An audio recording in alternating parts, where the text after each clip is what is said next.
Okay, this is Learn the Brenner. I'm Garrett, And this is Neville. and today we're doing Tom Bombadil. Tom Bombadil. Tom Bombadil, and I'm not exactly sure if that's how you pronounce his name, but seems like that's the way. What the hell's a Tom Bombadil? So I'm glad you asked. So I was reading. Okay, I'm reading the Lord of the Rings books, right? And Where are you like starting? the Fellowship of the Ring, the first one. Oh my god. What? You've already messed up. This guy. Alright, What? leave. Disgrace this man down in the comments below. Bro, you gotta start with the Hobbit. Are you kidding me? Oh. Oh, you're right. That book came out before. The Hobbit comes before Lord of the Rings. Oh, I didn't realize He's, that. he's the reason he's Nice. the reason of the ring, you know? Oh. Bilbo steals the ring from Gollum in The Hobbit. And I'm pretty sure Tom Bombadil is in The Hobbit too. So like, Oh no. Wait. When did the just trust me. Oh, 1954. Okay, so The Hobbit came out in 1937 and The Fellowship of the Ring came out in 1954. Ew. Yeah. Okay, well. Oh, what's the reading order? Well, I personally always read it in the order it came out or watch it or whatever, but I know they like made the Silmarillion, which is like basically writer's notes that his son put together. Silmarillion. Same and Rillian. Similar. Silmarillion. It's a collection of myths by the author. What does it look like? Huh, looks like a dude. Nerd. Edited by son Christopher Tolkien. Oh my god. Assisted. Wow. So So it's basically his writer's notes they left behind when he wrote the whole like he basically like crafted orcs and shit, you know? yeah. This is so yeah, there's see flat flat Middle Earth. There we go. Valamir. Wow. Valinor. Va- uh, wow. So Huh. he made his own language. He was like the biggest nerd, you know. So that's why everybody loves The Hobbit. And then they immediately bought Lord of the Rings. We're like, well, of Huh. course. Well, I'm already too far into Fellowship to stop reading, and it's very good. So I need All right. to keep going. Oh, stop reading.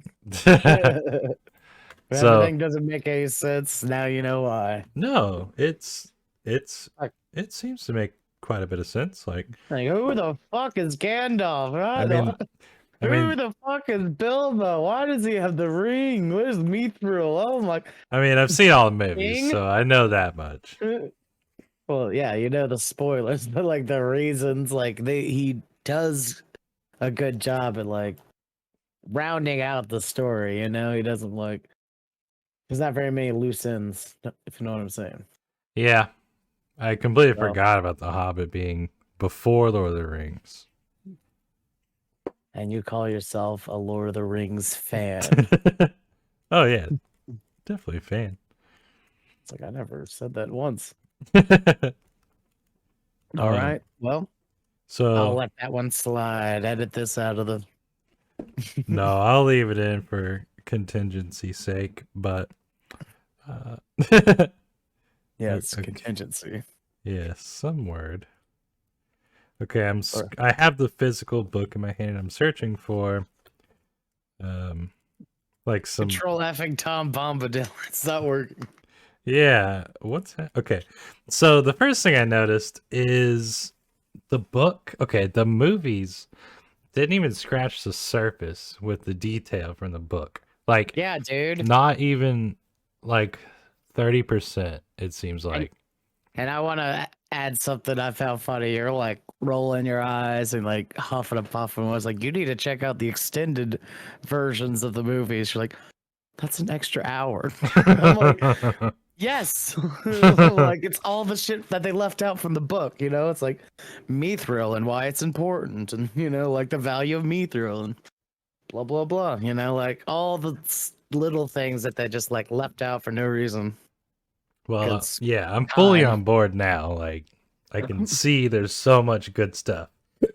Yes, it's like all the juice. You know, like you find out like Aragon is like an immortal being. You know, he's like a descendant of Numenor.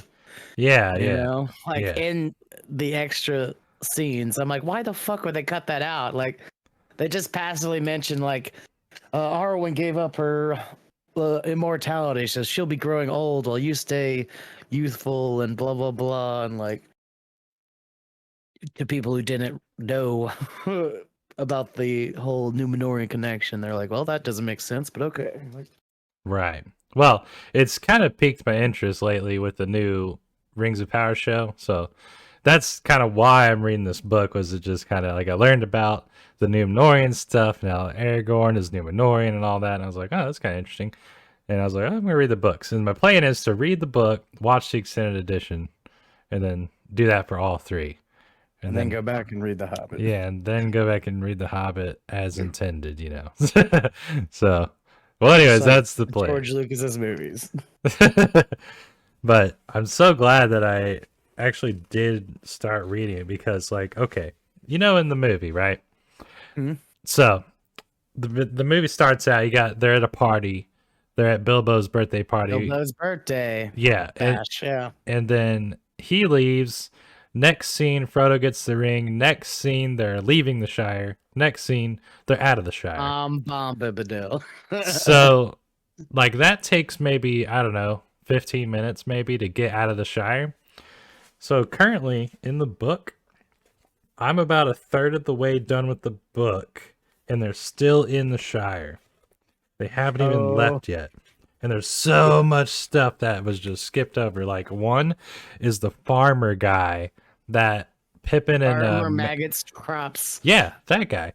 They steal his like carrots or whatever, right? And they're gone. But in the book, that farmer guy is extremely important.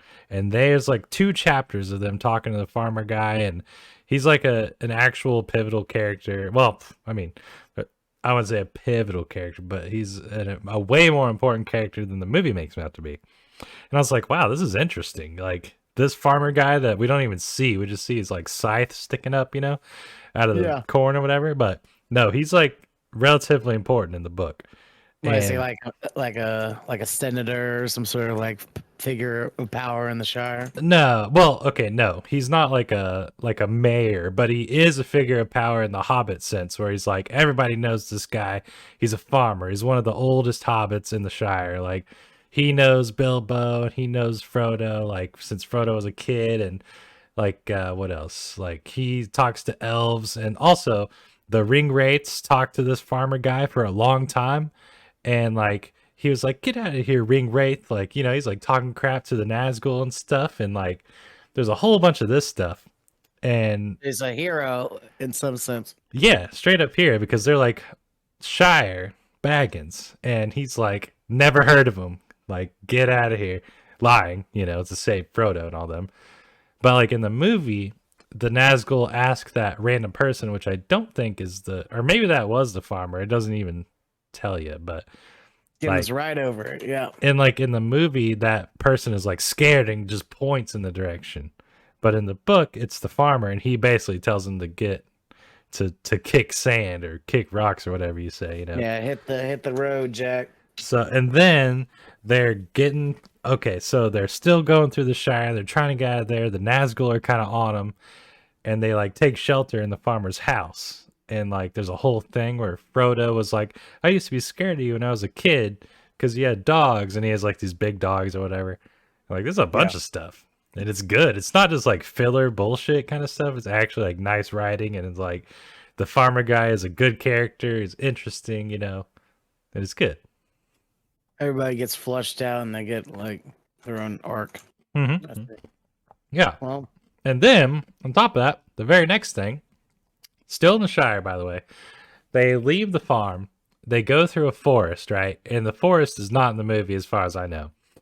It's there it's a forest in the Shire, and they're going through, and the trees are alive in the forest, and they're like, Sam's like, ooh, I don't know, these trees, like I don't like this forest, you know. And they get to this big old willow tree, and the willow tree has like sleeping spores or something, and it's like it puts them to sleep, right? But like the cool part is the author Tolkien doesn't tell the reader that this tree is actively trying to like put them to sleep to kill them. We see it from the Hobbit's perspective, which is like they're walking through the forest. Frodo's like, or they're like, hey, we never had second breakfast. And Frodo's like, yeah, let's have second breakfast. And then all of a sudden they're like, man, I'm feeling really sleepy. And then they're all sleepy. Like a gas leak. Like, Yeah, and like they mention this big willow tree, but they don't like Tolkien doesn't say the willow tree is evil. It does this. It's just like suddenly something's wrong. it's a natural defense mechanism from the biology of the plants, probably in the area. Like, it's just Yeah, defense mechanism. yeah, and it's very cool. But not only is it a defense mechanism, but the tree is literally trying to kill them for no reason. Well, it's And probably like even like a Venus flytrap type of deal. Like, it's probably gonna even like digest them. well, You know? yeah, oh yeah, that is what happens. So like the tree puts them all to sleep, right? And then the roots start coming out of the ground, and one tries to drown Frodo while he's sleeping, and then Pippin gets dragged into the tree. Merry or Pippin, one of the two, gets dragged into the tree. And then this is okay, so another thing that's kind of overlooked, well, that isn't as heavily stated in the movie, in my opinion, is how Sam is like the hero of the story overall. 100%. Like 100%. Let me bear the burden for you, you know? Yeah. Share the load. Like even in this one willow tree part, he's the one who overcomes the sleep paralysis, right? He's the one who, like, even though he's asleep, he stands up and he fights against the sleep, but no one else did. Everybody else fell asleep. And he's the one that discovers Frodo's being drowned, like, in the river right there by the roots, you know? And so immediately you're like, oh, Sam is awesome, even though he's the youngest. And like, oh, another thing is in the book, Frodo's like 50 years old. Jesus Christ. Yeah, which is like mid 20s in human years. Hobbits live longer. And Sam, though, is like 30, which is like an older Just a baby. teenager. Yeah, something. He's like either a mid-teen or older teen or something, you know, in human years. And it's pretty clear in the book just from how they talk to each other and stuff. So anyways, that happens, and the forest that I'm talking about with the willow tree is super cool. There's a lot of stuff, like the trees are alive, and like Tolkien goes into how the trees are specifically mad at hobbits because like 1,000 years ago the hobbits settled here and like started cutting down the trees to make houses or whatever. And that's why this willow tree tries to kill these hobbits. The trees never forget. Yeah, and it's like, you know, it's fantasy concepts like that that are so rich in like unique ideas and just cool things that just get overlooked in the movie. Of course, well, yeah.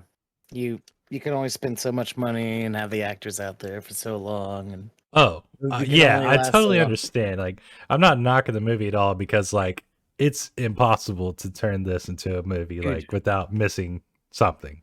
And I'm like, I completely agree. Like, honestly, they should have done it like Dune style with like each one of the books. You know, like 3-part for each one of the books. Fucking the 9 movie epic. You know, is how they should have fucking done it. Really. You know, Yeah. Yes. where there's like, but that they didn't expect the first movie to be any good. You know, they're like, we got 3 movies, 3 books, jam them in there. You know, Yeah. Yeah. 40% of one movie is gonna be at Helm's Deep. You know, I'm like, man. So before we get into Tom Bombadil, there was one more thing that happened in this book. So one thing that Gandalf made clear to Frodo, right, when they're talking in the house, You know the scene Yeah. in the movie where he like throws the ring in the fire and stuff, and like they're talking about the ring. It's That quite cool. yeah. So that scene is like a whole chapter in the book, and it's way longer and stuff. And Of like course, it's you're trying to convince Frodo to throw his fucking life away. You know, for the greater good of the realm. Like, of course, it's gonna take more than 5 minutes. Like, look at this cool ring, Frodo. Don't tempt me. You know, like it's gonna take more than him bumping his head on the fucking ceiling to convince him to go fucking get stabbed and burned to death and shit. You know, so like yeah. the same thing happened in The Hobbit, by the way. Like Bilbo spent like 45 minutes like being convinced out on the stoop, you know? Like I was like, oh my god, come on. And he like had me talk through every little aspect of like the journey, like we're gonna go this way, this way, this way, blah blah blah. You know, like it was definitely laid out detailed Huh. before Okay. they went out on their journey.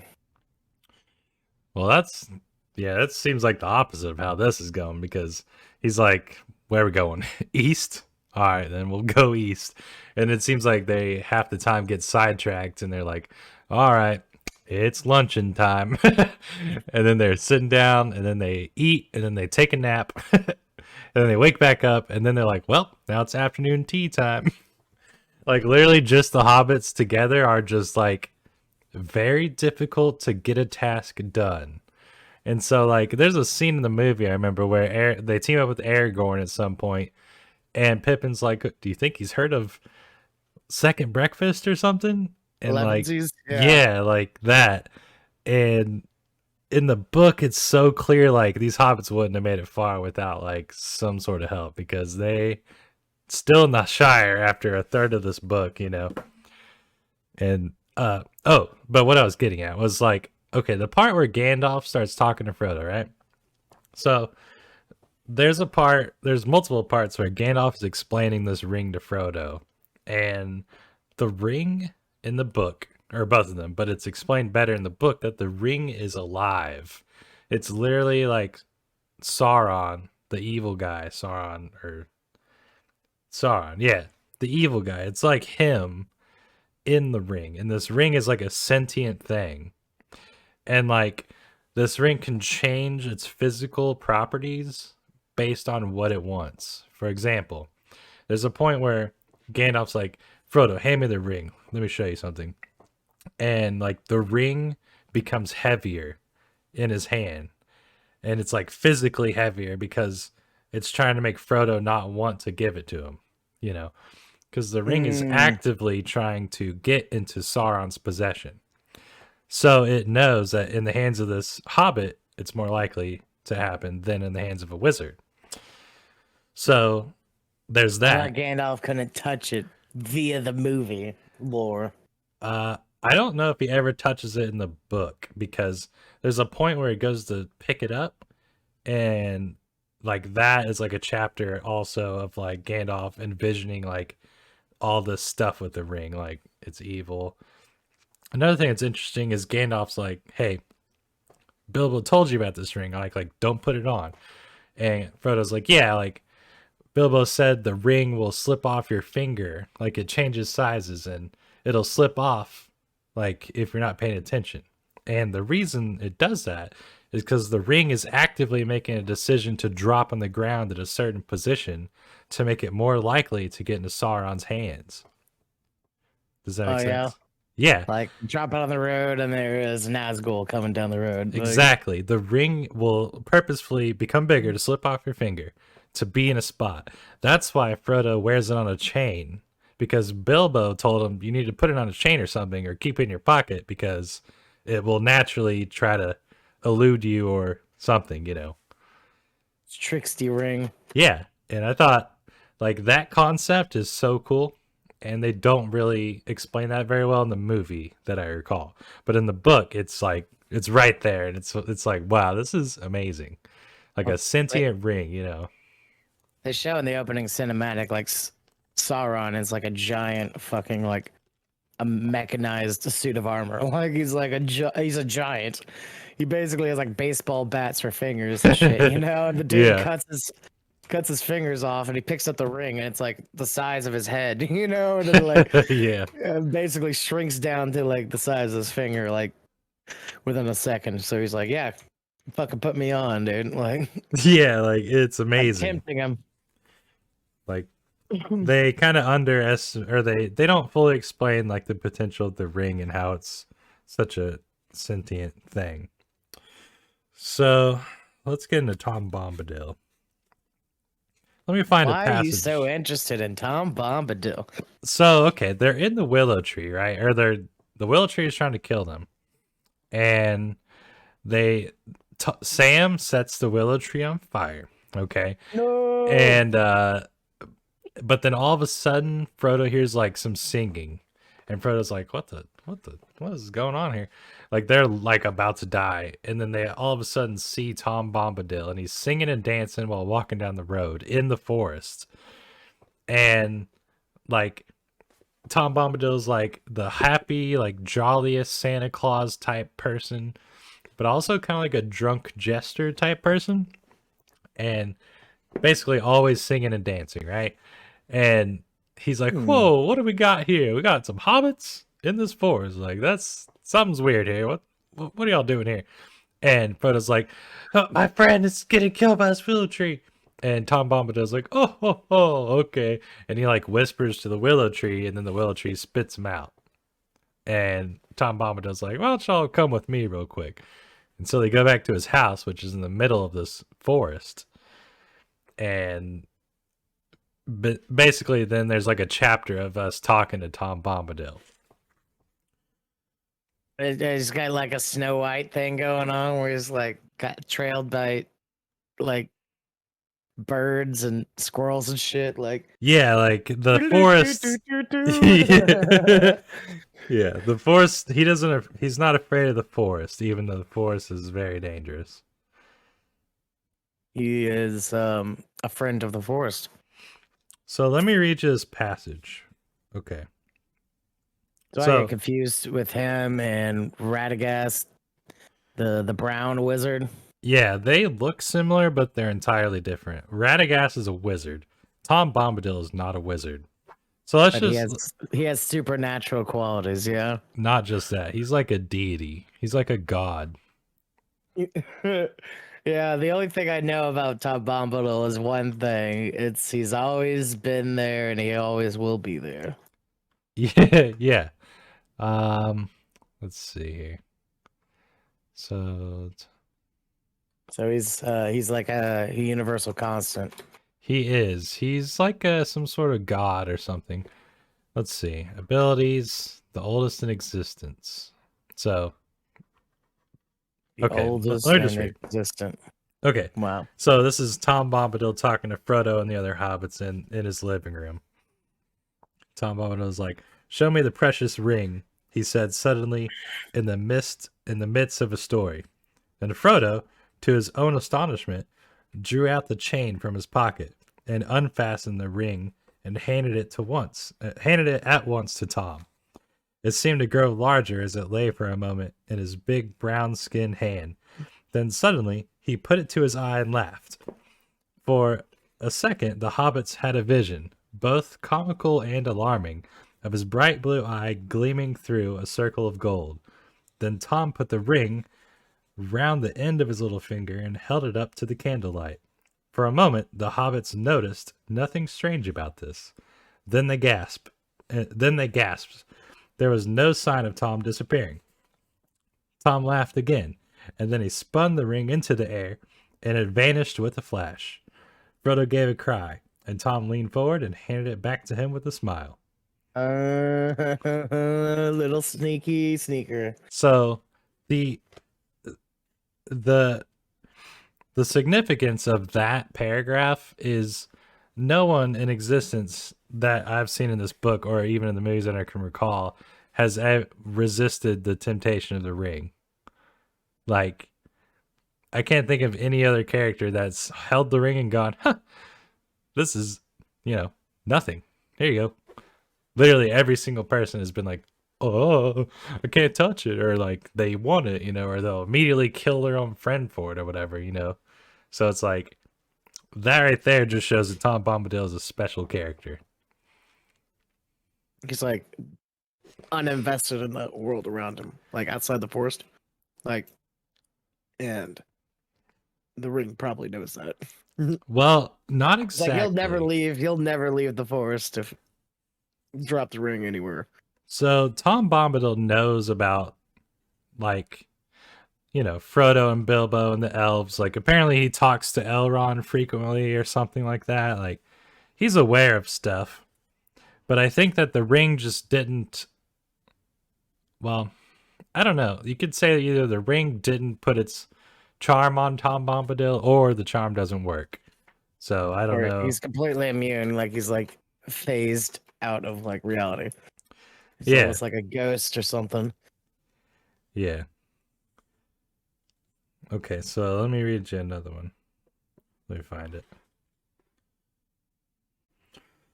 Okay, so Frodo and them. This is before the ring thing happened, but like in the same night where they're just sitting and talking around his chimney fire or whatever.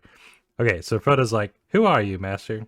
he asked, and Tom's like, what?" said Tom, sitting up, and his eyes glinting in the gloom. "Don't you know my name yet? That's the only answer. Tell me, who are you? Alone? Yourself and nameless? But you're young and I am old.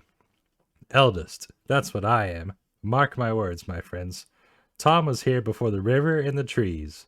Tom remembers the first raindrop and the first acorn.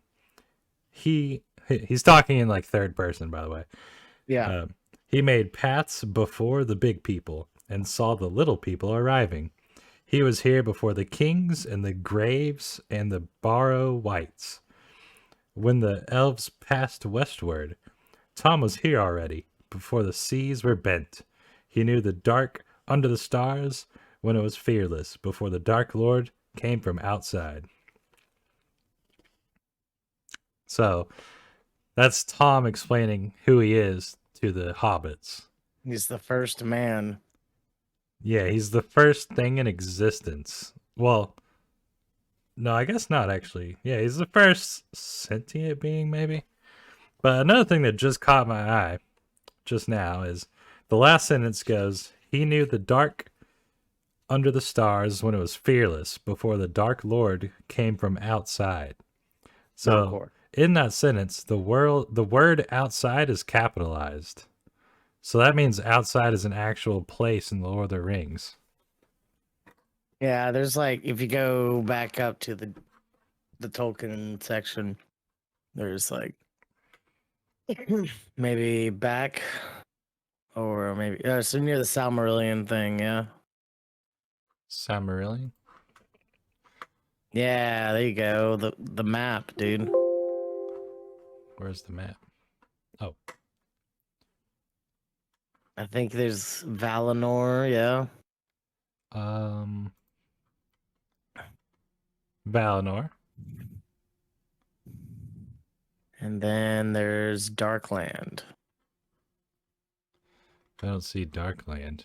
Up. Oh, Darkland. Huh. So,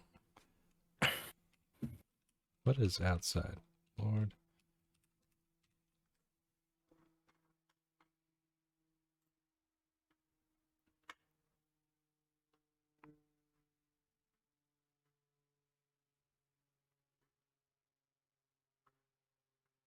Hmm.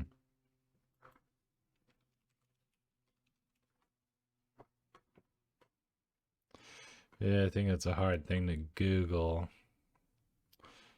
Maybe.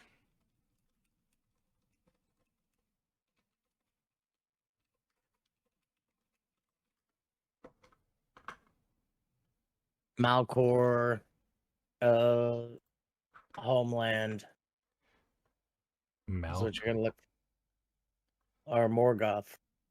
Morgoth. Oh, Morgoth. Wait, I think Malcor yeah, look up Morgoth on the wiki. is I'm sure there's a motherfucker before then. I think Malcor was the name of his like elvish name. Yeah. Who's Melkor? Same person. Yeah.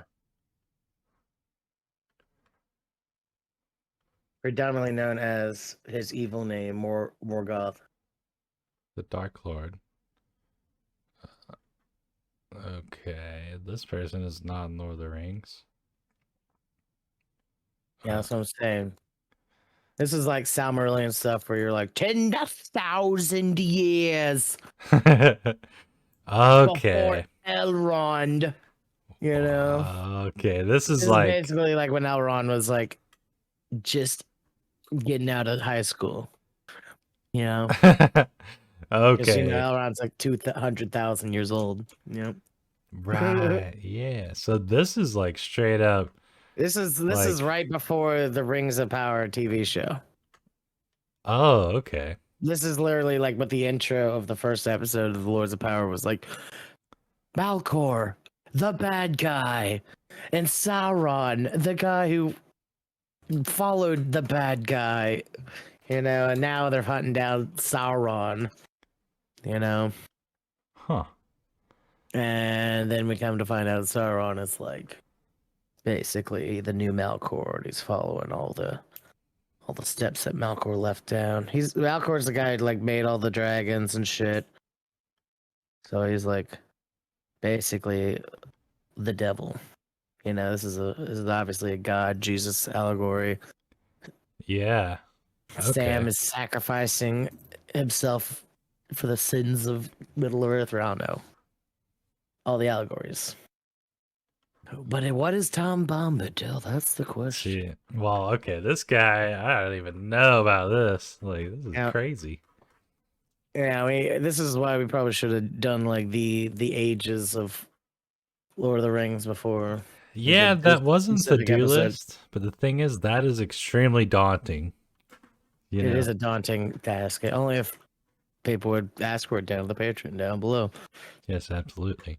We would have to spawn a spin-off podcast specifically for Lord of the Lord of Rings, the One Rings. Piece. Yeah. One Piece and Lord of the Rings podcast. Yeah. Okay. So Tom Bombadil, and that's pretty much it. They chit chat with him and then they leave, It's and bullshit. that's as far as I have read. I know you don't want to get spoiled on it. You haven't even finished the book, man. Why are we No. doing it? Why are we doing an episode of Tom Bombadil? Why are we doing one right now? You don't know. Tom Well. Bombadil comes back on Guathdy, on the King of Eagles. All right, he flies in and saves. That's the thing you don't know. Tom Bombadil's in every. He's he's the one whispering in Shelob's ear. That's what they don't show you in the movie. Well, we'll do a follow-up episode then when it happens. You know what you don't know is he is Shelob and Gollum. Right? He's never left the woods, and he is the woods, Oh, which is look. probably the whole point. This is the willow tree. See? Yeah, I would not sleep anywhere near that fucker. You know, like Yeah. Well, they let's get didn't some mean to. shade. It put them to sleep. So it's like it's the most evil looking tree you can imagine. Yeah, But this is what he looks like. Straight my up. man. Yeah. Fabulous beard. Oh yeah. So what do we see here? What's going on? Where abilities? Let's see his abilities. Let's go through the. Let's find out. Okay. I'm sure he owns all the great eagles. So okay. He's the oldest in existence. He's apparently immortal, possesses enigmatic powers, able to control his domains. Master of the wood, water, and hill. He's also referenced as being impossible to capture or imprison. Love it. Makes sense. He's like literally like a leprechaun. You know? Yeah. I fucking love it. All right. So he's super whimsical and nonsensical. He's well known to many powerful beings in Middle Earth, including Elrond and Gandalf, and he could be serious if the need arose. Okay. Another Well, another thing is, why didn't Gandalf ask this guy to drop the ring off in the volcano? Because That's why I'm like, he doesn't leave the forest because he's like a manifestation of the forest or something. I don't know. Like, I don't know what the hell. Like, I think like a big thing is like he'll never leave the forest no matter what. You know, that makes sense. He, I don't know why. yeah. He just like a homebody, like a total nerd. You know. Yeah. So, okay. Um, Another extraordinary capacity Bombadil possesses was an immunity to the ring. He could see Frodo when Frodo wore it, and he could wear it himself with no effect. Oh yeah, Yeah. Frodo put it on just to make sure that Tom Bombadil didn't like do the old switcheroo or something. Deactivate it. Yeah. Yeah, or give him like a fake ring back, or something. Okay. Frodo's just being like cautious, um, but it was real, obviously. So he even tossed the ring in the air, making it vanish, then produced it from the other hand. He noticed the evil nature of the ring, warning Frodo not to use it because his hand looked more beautiful without him. Oh, wait, before Mm. his hand looked more beautiful without him. Okay. While this seems to demonstrate that he has a unique and mysterious power of the ring, the idea of giving him the ring for safekeeping is rejected in the Council of Elrond, as Gandalf says rather that the ring has no power over Tom Bombadil, and believe that Tom would not find the ring to be very important, and so might simply misplace it. Ah, okay, so they do bring up Tom Bombadil in the Council of Elrond. Huh, Guess you haven't gotten that far yet. that's correct, yeah. Interesting. Spoiler: I Tom mean, Bombadil comes back I consider on the myself already wings of an spoiled eagle. since I've watched the movie, it's like, all right. There we go. So I'm not really afraid of spoilers. Yeah, that's funny. Like all 4 extra hours of extended footage is all Tom Bombadil shit. They literally, that's the only extra stuff. Like Mithril under the mountain. Like I'm Tom Bombadil. Oh, wait, look at me. Like, And the opening cinematic, Tom Bombadil's like riding Sauron's shoulders, like, yeah, what you gonna do? yeah. Like, so how did I get? This is not where I parked my car. He's like doing a like Irish jig on Sauron's shoulders, like.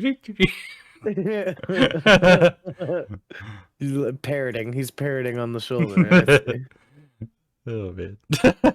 He's actually between two scales on smog the entire movie. Oh man.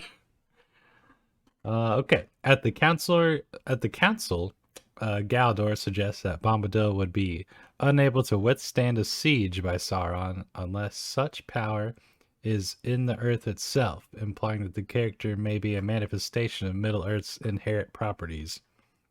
This connection would explain Bombadil's seemingly obviousness to the transient concerns of mortals, as evidenced in Gandalf's concern that Tom would not understand the importance of the ring and would lose it if entrusted with him. Wait. Yeah, he literally lost it in thin air. Like the first 2 seconds he had it, he was like, "Whoop!" Like, there's no doubt it's gonna be swept up by like a crow or something. Like, yeah, yeah. He would like set it down and then sweep it off on accident or something. one of Saruman's spies will come up and. So, okay, I'm going to reread this sentence. This connection would explain Bombadil's seemingly obliviousness to the transient concerns of mortals. So, this is saying that Tom Bombadil is not a mortal and he doesn't really care about mortal affairs that much, which is the ring. So, Yeah, of course he's immortal. so You know? yeah, but I mean, this confirms that he doesn't care about mortal affairs. True. So what? As long as the orcs don't step foot into his fucking homeland, like I bet. Oh my god, I want to see that. It's like Saruman's like, do not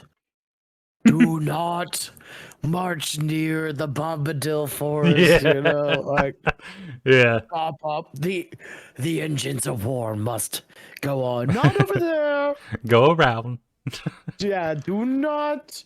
Yeah, like Yeah. That is the one thing you do not like. Hey, you can piss off every ant from like your sea to shining sea, but do not go near the Bombadil willow tree. Sea to shining sea. Yeah, Yeah, they show every single Urukai a picture of this leprechaun dude, and they're like, "Don't go near this man. run, run, Run if you see this bum bum man." bum bum bum bum bum bum bum bum. Yeah, run. That is super funny. Absolutely, dude. That just shows the supernatural abilities of this game, man. It's untold, you know. It's like you don't go down to the mines of Moria and you don't go near Tom Bombadil's house, you know, if you're a bad guy. Yeah, yeah. This is yeah. But I'm like, what would it take? Like he would, like Hmm. he does not concern himself with mortal affairs, even if people are trying to capture him. Like they wouldn't add that little tidbit if there wasn't a "we need to capture Tom Bombadil" note written down in fucking Tolkien's notes.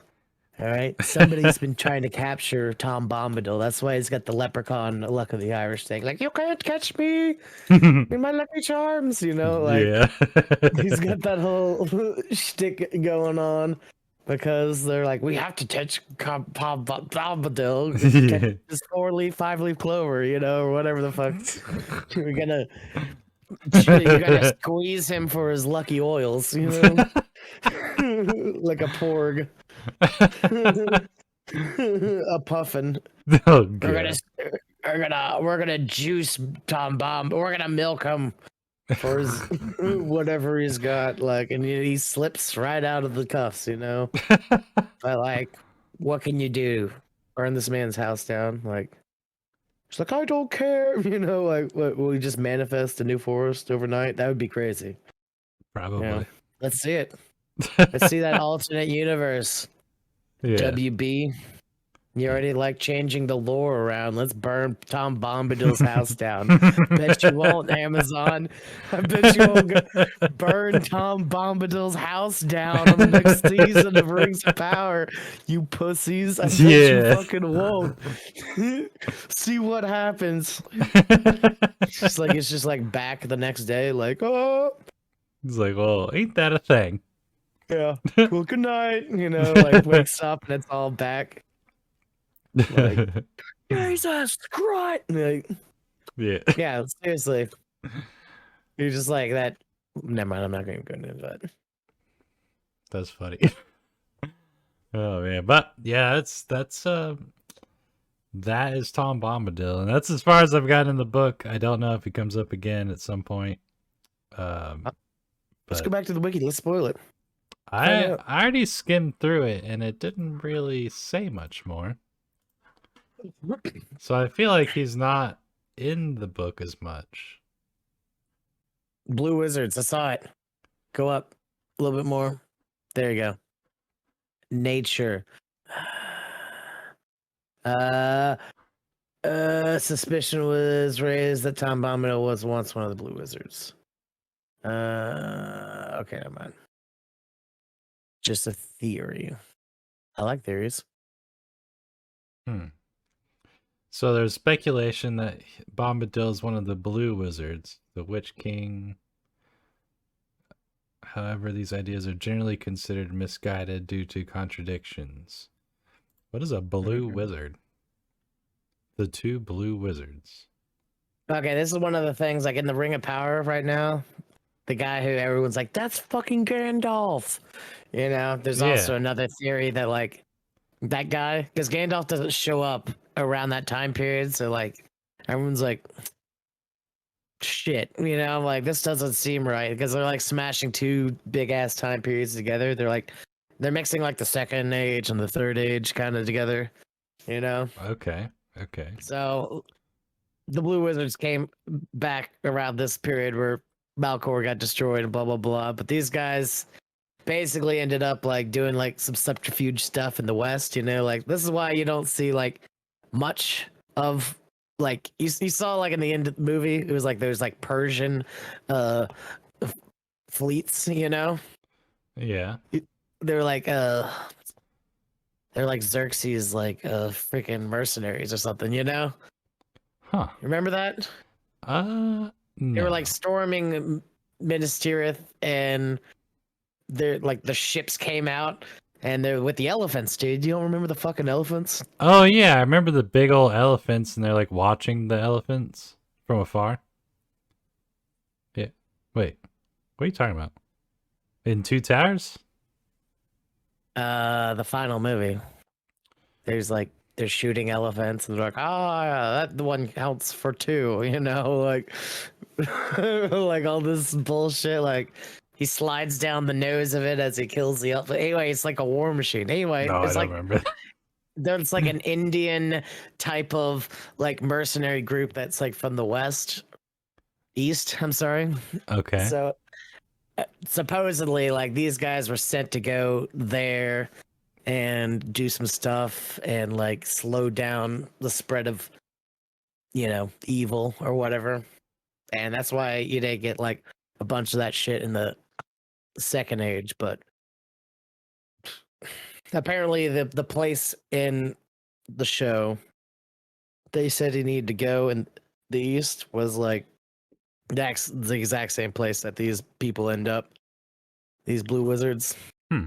And like they end up turning bad in the end. So like by the third age, they're not doing their job right. They And they've been turned corrupted by bad? Sauron. Yeah, so that's why you end up seeing like a bunch of like mercenaries making it across to like help fight against the humans and stuff with the orcs. Oh man. So they're like there's like one like sly thing that Saruman says. He's like, "You want the five staffs of the five wizards?" You know, like, and like just saying that alone is kind of like giving out privileged information because like the blue wizards are like basically undercover the entire time. You know, So there's five like wizards. You have Gandalf, Saul, what's the bad? Saruman. Saruman, Radagast, and then two blue wizards. Yeah, and the blue wizards are basically like secret agent wizards. You know, and like it would make sense that one wizard, like I think Gandalf came over on a boat from Valar or Valinor or whatever, and like the end of the second age, maybe the beginning of the third, Okay. and like the blue wizards were like all around during the second age, and it would make sense that they show up out of the sky, you know, like airdropped in, secret agent style. But I don't know. It's probably Gandalf in the TV show. Probably way wrong, but Well, I guess we'll find out. there are secret two wizards working in unison to see. It means East Helper, you know? Oh, okay. I'm reading the wiki in front of you. Oh. Yeah. Yeah. Yeah. Yeah. Yeah. Magic. Cool. Hmm.